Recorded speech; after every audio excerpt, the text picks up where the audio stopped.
బాగా ఇబ్బంది పడుతున్న దేనికంటే సీఎంఆర్ఎఫ్ చెక్కులు గాని కళ్యాణ లక్ష్మి చెక్కులు ఏవైతే ఎమ్మెల్యే క్యాంప్ ఆఫీసులు ఇస్తున్నారో అవన్నీ డేట్లు అయిపోయినా కూడా ఆ ఎమ్మెల్యే పంచుతలేడు. నియోజకవర్గంలో దాదాపు 200 పైగా కళ్యాణ లక్ష్మి చెక్కులు ఎంఆర్ ఆఫీసులు ఉన్నాయి. పుట్టి జమ్మికుంటాల 110, హుజరాబాద్ లో 78, కమలాపూర్ లో 47, వీణవంకాలో 30, ఇల్లంతకుంటాల 35-40 చెక్కులు అంటే దాదాపు 200-250 చెక్కులు నెల రోజులైంది వచ్చి. ఇంతవరకు ఆ ఎమ్మెల్యే కనీసం ఆ చెక్కులు డిస్ట్రిబ్యూట్ చేయాలి, పంచాలి అని చెప్పి సొయ్య కూడా లేదు అతనికి.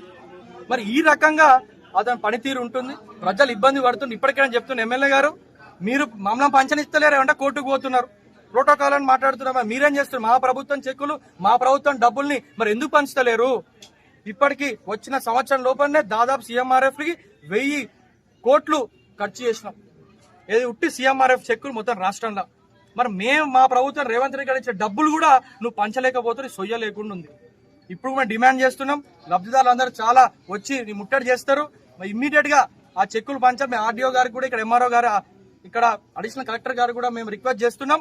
దయచేసి బెనిఫిషరీస్ ఆఫీస్కి వస్తే మీరు అధికారి పరంగానే వాళ్ళు సంతకాలు తీసుకుని చెక్కులు ఇవ్వాలని చెప్పి మేము ఇక్కడ అధికారులకు కూడా మేము ఇన్స్ట్రక్షన్స్ కూడా వాళ్ళకి మేము రిక్వెస్ట్ చేసి కూడా జరిగింది. ఎందుకంటే ఎమ్మెల్యే ఇక్కడ పట్టించుకుంటలేడు, నియోజకవర్గాన్ని వదిలేసి అతనికి ఏమంటే రీల్స్ ఆల్రెడీ తెలుసు, సూసైడ్ స్టార్ అతను రీల్స్ లో కనిపిస్తారు కానీ రియల్ లైఫ్ లో మాత్రం ఏ ఒక్క పని చేయడం అని చెప్పి నేను తెలియజేస్తూ ఈ కార్యక్రమానికి ఇక్కడ ఇంత పెద్దగా వచ్చిన మా మిత్రులందరికీ, కాంగ్రెస్ కుటుంబ సభ్యులకి, ఉప్పల్ ప్రజలందరికీ మరొకసారి ధన్యవాదాలు, కృతజ్ఞతలు తెలియజేస్తాను.